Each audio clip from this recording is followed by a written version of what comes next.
guys, welcome to a PSA. As you can tell by the title of that, it's about social media. It says that I quit social media, and before everybody freaks out, I'm not quitting YouTube. No, I didn't abandon my Facebook or my Instagram or my Snapchat or whatever. I haven't completely left them all off the table, but I did want to get into why I've been less active, and I've noticed that you guys notice that I'm less active because I get tweeted about it pretty frequently and all the time. And so I wanted to talk about it because after I started noticing this and it was brought to my attention, I started paying attention to what other people were doing. And I noticed that it wasn't a problem with just me. It was a problem with my friends who are YouTubers, my friends who aren't YouTubers. It's, a thing that I even see with my daughter when we're at dinner and she, wants to pull out YouTube Kids and watch a YouTube video in the middle of us having dinner. I noticed that it's a problem that is affecting a lot of people. And I'm sure that this video is not going to save the day and change the world, but I wanted to talk to you guys about my experiences and the kind of pros and cons of what I did and what I've noticed and how I felt about it. And, you guys can take that for what you will, but I have noticed it since I've stopped, posting as frequently.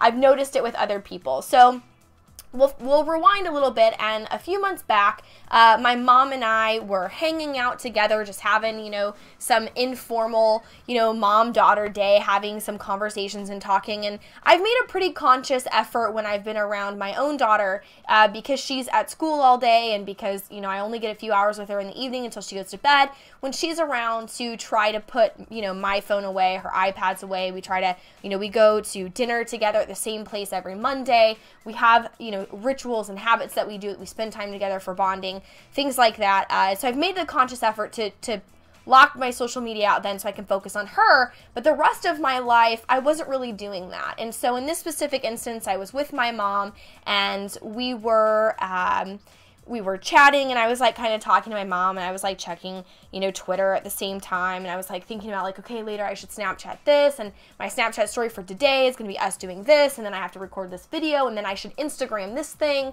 and I was thinking about it, and my mom finally kind of brought me back into the moment, and she was like, Erin, you have a really bad habit of kind of becoming absent in these types of situations, when we're in a group or at dinner, if you're at my house, whatever the situation is, your phone is always out. And I was like, well, yeah, but I have to Instagram or Facebook or Twitter or whatever.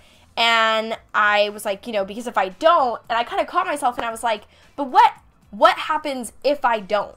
If I just don't. If I don't tweet that thing, or I don't Instagram that picture, or I don't Snapchat this specific thing that I see, what happens? What do I lose? I don't become instantly irrelevant. People aren't going to forget about me, and, a day I could go without tweeting for a week, and I'm sure I could come back and have, I'd have to build it up, but I've proven with my YouTube channel, it took a huge hit when I quit YouTubing for about 6 weeks, but it's slowly building itself back up again with me posting regular content. I'm still getting, sponsorships and brand deals and things like that. Like, because I took even a significant break from that specific piece of social media, I didn't, stop becoming important. I didn't, start becoming irrelevant, and I didn't just fall flat and people forgot about me. So what happens if I just stop? When I'm with my friends or I'm with my family, I just don't. What happens?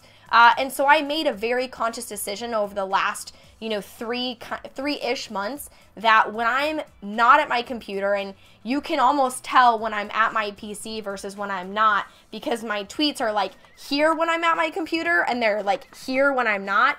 You can tell when I'm, traveling, because my social media posts go drastically down. What happens? And I noticed a few things. So we'll start off with the negative, right? We'll just get those, we'll rip the Band-Aid off, and we'll start that, right off. I noticed that my engagement was lower. I didn't grow as fast on my Instagram. I didn't, have as many followers that I was, pulling up on Twitter. I wasn't, becoming, as fastly, I don't even know what the word is. It's not, your importance as a person and your importance as, an influencer isn't based on just numbers. And I wasn't gaining those numbers, but at the same time, I didn't feel like I was any less valuable. And so I did notice that. I did notice a decline in the amount of engagement or retweets or favorites or followers that I was getting in those time periods. But what I did notice is that I was making more impactful conversations with my friends. I was having more memories. Yes, I was vlogging less. Speaking of vlogs, have an entire month of backlogged vlog footage that like I vlogged and then I put it away. That I didn't Snapchat or tweet or Instagram or anything like that. So as you know, I'm home now for the next couple of weeks. Those videos will be edited and going up on my vlogging channel. But I wasn't stopping. I went to Disneyland for a day and we did some hilarious stuff. We got to meet Kylo Ren and I got hugged by Chewbacca and we rode a bunch of rides and I hung out with my very, very best friends were all there. And we had amazing fun moments. But I didn't take my phone out. I didn't take pictures with them. I didn't Instagram it. I didn't Snapchat it. I didn't, take time to Facebook or whatever. I didn't do that. But I had a great time and I made a lot of memories and I remember those conversations. I was fully present in the day and I just enjoyed the company of people. The stress of having to feel like the instant gratification of like, do people like where I'm going? Do people know what I'm eating? Do people like my outfit? I didn't worry about that. I didn't have any of those fears in my mind. And I did kind of have, like in the back of my mind, like, I probably should be doing all of this. Like, I probably should tweet something. I probably should Instagram, or I probably should whatever. And it was like, yeah, but I don't want my friends to feel like the priority in this moment is my social media. I'm not taking this photo to get likes. I'm not taking this to get a retweet. I'm not doing this because I need something to go up on my YouTube channel. And not that anybody that was there taking those pictures was doing that, to grow. But I have noticed, especially with my non-YouTube friends, and I don't know how my YouTube friends feel about it because I haven't really talked to them, but like, I have noticed that people kind of question like, do you need to tweet that right now? Like, can't we have a conversation and can't we, just be kind of friends and put our careers to the back burner and put our friendship on the front and then handle the stuff later? And so I had tons of meaningful conversations and I've gone to dinners with people and talked just for a solid 3 hours and no interruptions from looking at Twitter or Instagram or any of those other social media. And I have people ask me all the time, why aren't you Snapchatting? And the answer, and the very simple answer, is because I don't want to take away from the people who are sitting in front of me to do something that really, while entertaining, it's impossible to manage all, 10 various social, you have like Twitter, Snapchat, Instagram, Facebook, YouTube. I have 2 YouTube channels. You have, you can update your feed on your Twitch page. There's all of these ask.fm, which I haven't logged into for like months. Tumblr. Like, there's all these like various social media accounts, and yes, you can hook them up, or like when you tweet one, or if you Instagram, it goes to your Tumblr and then it goes to your Facebook and then it goes to whatever. Like, I can do that. It's not set up right now because I feel, that's just a side note, I just feel like each piece of social media should be valuable in its own right and not just a regurgitation of like everything else that you post. Like, I don't want that. I don't like that. But that means that it takes an effort and it takes a conscious logging in and taking it and then taking the picture and then posting it there and then doing this. And it's so distracting from just having a conversation. I have to take a picture and then go, okay guys, hold on a second.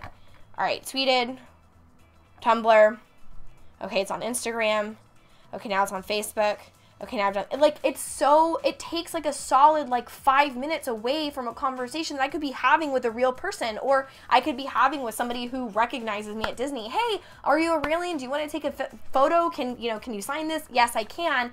If I was on my phone the whole time, I wouldn't do that. And I've noticed that being on my phone makes people less likely to come up to me and say hello because they're like, oh, she's busy.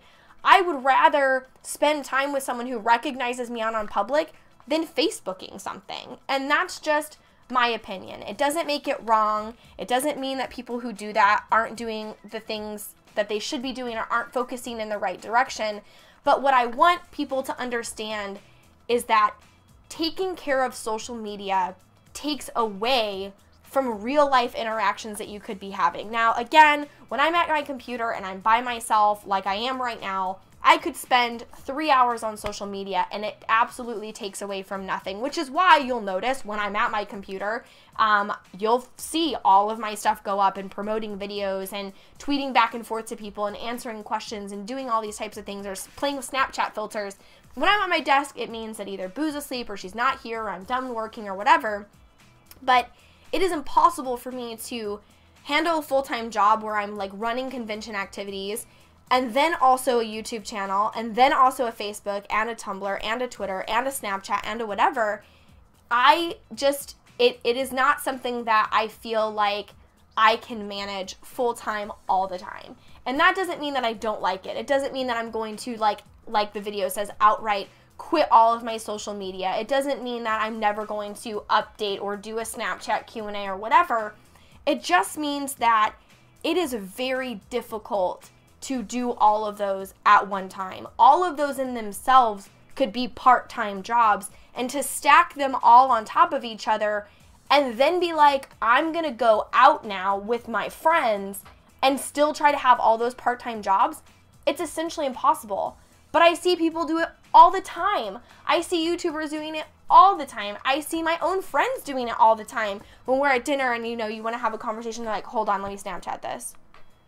Oh my God, that's so funny. Say that again. Can you Snapchat that? And it's like, it's fine and I don't mind it. It's just not for me. I'm at a point where I'm trying to focus more on my relationships, and probably because I've realized that I'm not the type of person that's ever going to like be famous or make my mark on YouTube. Being a full-time YouTuber is not my destiny, and I'm fine with that. Like, I'm okay. I've brought myself to terms with that. I chose a career over YouTube 2 years ago, and I don't regret that decision. It means that those things have to take a back burner for me, and I talked about it on a panel at VidCon that myself and I think Gassy Mexican and there were a couple other people that were on it. Firefox were on it, and you know, people were talking about, oh, well, when you make it as a full-time YouTuber, when you do all this, and I was honest, and I was like, you could be like me and make it as a full-time YouTuber, and then realizing that being a full-time YouTuber isn't for you. And that's what happens to me, and I am totally okay with that. But what I want people, especially people who aren't YouTubers, who like, it's not your job to be on Twitter and to be on Facebook and to be on Instagram and Tumblr and all these things, what I want you guys especially to realize is that it's okay to have those things, but it's not okay to have those things if they're detracting from the people who are sitting in front of you, right? I will be the first person to tell you that not everybody who is in your family or not everybody that is in your, you know, local life are the people who are closest to you. My very best friends live all the way across the country in California while I'm here in St. Louis. My boyfriend doesn't live in the state. Like, all of the people who are important to me don't live right here. So I, more than anyone, can understand the value of wanting to be on your phone, to communicate with those people, to text them and see how they're doing it, and to do all of that. But when I'm with my mom, or when I'm with my daughter, or when I'm with my brother, or my friends that are here in St. Louis, I don't want to detract from those relationships by being on my phone and focusing on other relationships. I don't want to take a focus away from what I could be building here by building my social media. And I think the problem is that we as a society and we as a generation have determined that our importance is based on getting feedback and getting instant feedback from as many people in as short of amount of time as possible. And it's not. It's really, really not. I can tell you as someone who has done that and who loves getting that feedback. At one time I was like, look at all of my social media engagement. Look how many likes this got. And look how many retweets this got. And this makes me feel really good. People really like what I put out. And that's great.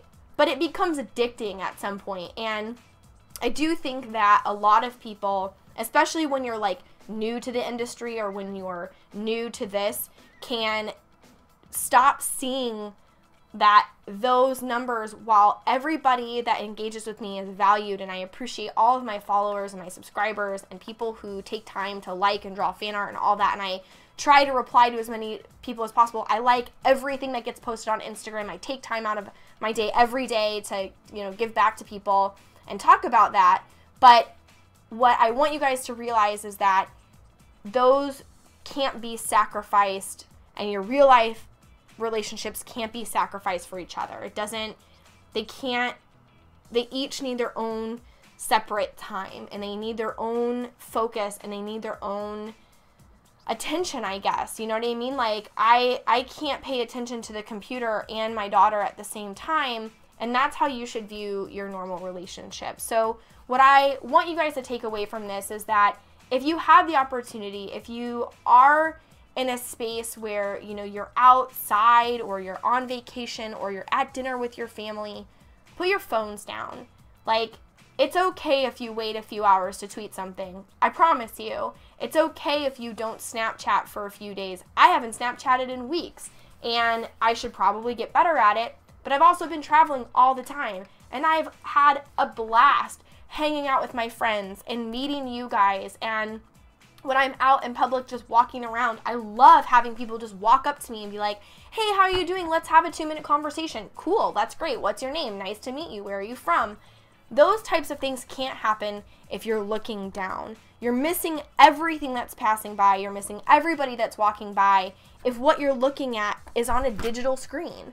And so that's my answer. That's my PSA.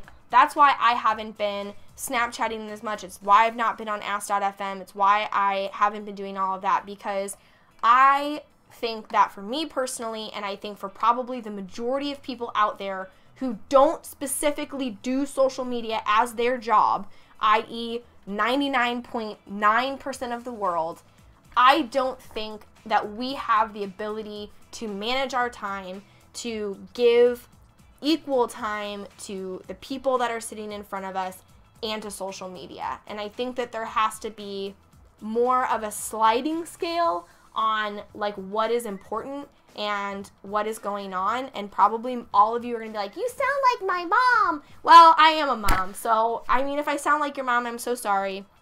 But as someone who has taken a step back and done it and been someone who is on social media at all times, Snapchatting, Facebook, Tumblr, Twitter, Instagram, YouTube, vlogging, whatever, as someone who has done all of that at the same time, also been a parent and had a full-time job and had another part-time job and doing volunteer work, you can't do it all, dude. You can't do it all. And in my personal opinion and in what I've decided to put my focus on, I had to make sure that social media took a backseat, that my work with charity and my work with my daughter and my work with my family and my work with my actual work all take precedence over that. And so I want you guys to just, even if you don't stop, take notice when you're at a dinner table. Are you on your phone? Are other people on their phone? How does it make you feel when you're trying to hold a conversation and someone's Twittering or they're Instagramming or whatever? It probably feels kind of crappy when you're trying to get their attention and they're paying attention to something else. And that's essentially, I'm sure we've all done it to other people. I've done it. I did it to my own mother, and I feel terrible about it. And I've made a conscious decision since then to put my freaking phone away and pay attention to the people in front of me, because the people on Twitter are going to be there later. There's always millions of people on Twitter, but there's not always going to be my mom, and there's not always going to be my daughter, and there's not always going to be, you know, my friends or whatever. And so, you know, I just want you all to be aware of it. I've been thinking about it a lot the past couple days. I even got, you know, my boyfriend, we were at dinner with my mom, and he was on Twitter.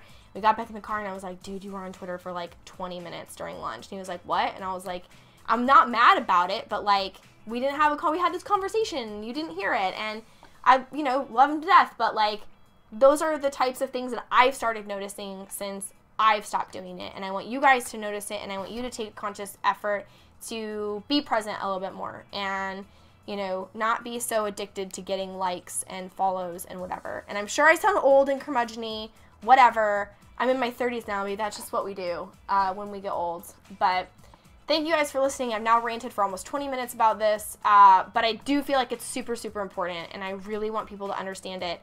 and I want you guys to see what I see, and maybe we will all be better friends. All right, I will see you all in game soon. Bye. It's a cool pen because they've like changed it. Ooh, camera. Look, we're learning because we're getting better at YouTubing. Look at that camera. You are just on top of it. Grim Alex. Sup? Sup, dude? Vape Nish. Sup, brah? You got a football, brah? See you around. Awesome, Alex. Cool hanging, brah.